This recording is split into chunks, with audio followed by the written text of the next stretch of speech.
여러분 안녕하십니까. 월요일 아침 여수 MBC 뉴스투데이입니다. 민주당이 지방선거 후보자 공천을 위한 경선을 어떤 방식으로 치를지 관심이 쏠리고 있습니다.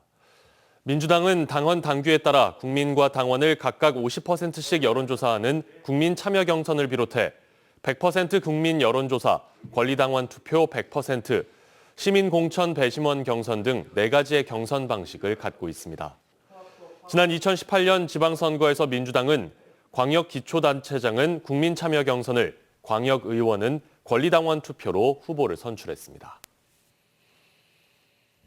지방선거가 2달여밖에 남지 않았지만 지방의원 선거구는 아직도 획정되지 않았습니다. 특히 기초의원 선거는 중대선거구제 개편 여부에 따라 선거구가 많이 바뀔 수도 있어서 출마 예정자들은 속이 타고 있습니다. 문현철 기자의 보도입니다. 인구 증가로 이번 지방선거부터 군의원 자리 하나가 늘어나는 무안군. 당초 2개 기초의원 선거구가 3개로 늘어날 것으로 예상됐는데 3인 이상 중대선거구제 도입 여부가 변수입니다. 2인 선거구도 있는 만큼 3인 이상 선거구로 조정하려면 원점에서부터 다시 그려야 하는 상황입니다. 출마 예정자들은 답답해하고 있습니다. 그동안 공을 들였던 선거구가 일부라도 조정되면 당락이 바뀔 수도 있기 때문입니다. 지금 현재 60일밖에 안 남았습니다. 선거가. 그런데 선거 획정이 안 돼가지고 굉장히 어려움이 많습니다. 시민들은 물론이고 기존 정치인들도 굉장히 어려움이 많은데 빨리 선거 획정이 됐으면 하는 바람입니다. 지난 지방선거를 기준으로 전남 79개 기초의원 선거구 가운데 37개 선거구가 2인 선거구. 3인 이상으로 하한선을 정하면 이들 2인 선거구를 쪼개고 합쳐야 합니다. 민주당이 대선 때 정치개혁 과제로 내세운 다당제 구도를 위해서는 3인 이상 중대선거구제 도입은 필요해 보입니다. 거대 정당이 독식해온 기초의회 문턱을 소수 정당과 정치 신인에 크게 낮출 수 있습니다. 또 호남은 국민의힘이, 영남에서는 민주당이 기초의회에 진출하는 토대가 마련됩니다. 그러나 선거를 불과 2달여 앞둔 시점에 선거구도 획정하지 못하면서 기초의원 선거가 깜깜이 선거로 전락하지 않을까 우려됩니다. MBC 뉴스 문현철입니다. 여수시가 오는 4월 2일부터 스토리텔링 체험 관광 상품을 운영합니다. 여수시는 이순신 숨결 따라라는 이름으로 스토리텔링 체험 관광 상품을 운영할 예정이라며 문화관광 해설사와 함께 이순신 장군의 역사문화 유적을 산책하고 다양한 체험 활동을 경험해보는 관광객 참여형 상품이라고 설명했습니다.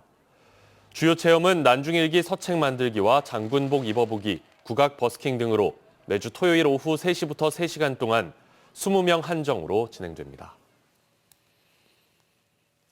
여수세계박람회가 10주년을 맞도록 사후 활용 문제는 여전히 지지부진합니다. 이런 가운데 청소년 해양교육원에 이어 박람회 정신에 가장 부합하는 공공개발의 또 다른 모델로 국립해양기상과학관이 내년 말 박람회장 안에 들어섭니다. 최우식 기자가 보도합니다. 지난해 9월 국내에서는 처음으로 청소년의 특성화 전문화된 해양교육시설인 여수시 청소년 해양교육원이 문을 열었습니다. 지역민들의 기대에 부응한 박람회 사후 활용의 첫 성과였습니다. 내년 말 개관 예정인 국립해양기상과학관은 2번째 사후 활용의 결과물입니다. 여수세계박람회의 취지를 가장 잘 반영한 사후 활용 모델이기도 합니다. 지난 2020년 기상청과 여수시가 맺은 업무 협약에 따라 여수시가 부지를 제공했고 기상청은 시설을 건립 운영하게 됩니다. 342억 원의 예산이 투입돼 대표 전시물과 상설 전시관, 360도 특수 영상관, 미래기술 체험관과 예보과학교육실 등 차별화된 콘텐츠를 갖출 예정입니다. 광주지방기상청은 최근 착수 보고회를 가진 데 이어 오는 30일 착공식을 갖고 본격적인 시설 공사에 들어갑니다. 국립여수해양기상과학관은 해양기상을 테마로 한 전국 최초의 전문 과학시설로 국내에서 유일하게 해양기상을 다루는 과학, 기술, 문화, 산업의 융합 공간이 될 전망입니다. 특히 기후변화로 인해 해마다 증가하는 태풍과 해일, 집중호우, 지진 등 자연재해에 선제적으로 대응하기 위한 전초기지가 될 것으로 보입니다. 여수시는 또 이 같은 시설에 이어 해수부 용역에 포함된 국제 컨벤션 센터 건립도 박람회장 활성화에 적극 활용한다는 계획입니다. 해양기상과학관 개관을 계기로 박람회 정신을 계승하고 여수 선언을 실천하는 박람회장 사후 활용에 기대감이 높아지고 있습니다. MBC 뉴스 최우식입니다. 항구 도시 목포의 역사를 고스란히 간직하고 있는 옛 목포 세관 창고가 복합문화공간으로 재탄생합니다. 새로운 공간에서 맛의 도시 목포의 음식을 맛볼 수도 있고 세관의 역사도 배울 수 있다고 합니다. 양정은 기자입니다. 120년 오랜 역사를 지닌 옛 목포세관. 1897년 대한제국 시기 일제가 아닌 고종황제의 칙령으로 문을 열고 목포왕의 관세 업무를 도맡았습니다. 일흑 300이라 불리던 특산품인 김, 쌀, 면화, 소금이 가득 들어찼던 목포세관 창고. 근대기 개항도시의 건축사적 가치를 인정받아 국가등록문화재 제786호로 등록되기도 했습니다.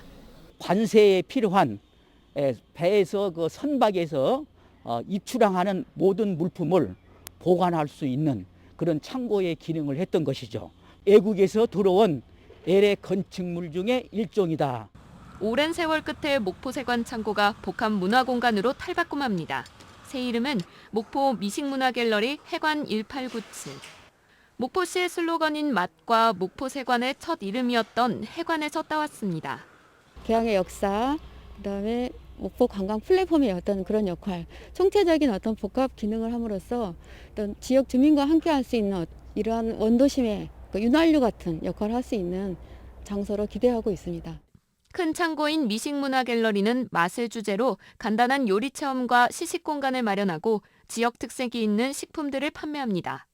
또 작은 창고인 해관 1897은 세관의 역사를 담은 전시와 관광지를 안내하는 쉼터로 구성됐습니다.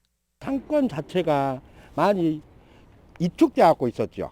그러면 이제 오픈해 놓으니까 아무래도 더 오겠죠. 손님들도 관광객도 많이 찾아오시고. 복합문화공간으로 탈바꿈하는 옛 목포세관은 다음 달 말 정식 개관을 하고 6월부터는 각종 문화 프로그램도 운영될 예정입니다. MBC 뉴스 양정은입니다. 2022년산 천일염 생산이 다음 달부터 시작됩니다. 전남에서는 신안군을 중심으로 지난해 26만 4천 톤의 천일염이 생산돼 전국 생산량의 94%를 차지했으며 올해는 10월까지 소금 생산이 이뤄집니다. 전라남도는 올해 130억 원의 사업비를 지원해 천일염 산업을 육성할 예정입니다. 순천시가 오는 4월부터 식당과 카페 등 식품 접객업 매장에서의 일회용품 사용을 금지합니다. 순천시는 환경부 고시에 따라 매장 내에서 일회용품 플라스틱 컵을 비롯해 일회용 수저와 포크, 나이프 등의 사용을 금지한다고 밝혔습니다. 일회용품 사용 금지를 위반한 사업장에는 사업장 규모에 따라 최대 300만 원 이하의 과태료가 부과됩니다. 전국적인 꿀벌 실종 현상으로 전남에서도 양봉 사육 농가의 70%가 피해를 본 것으로 나타났습니다.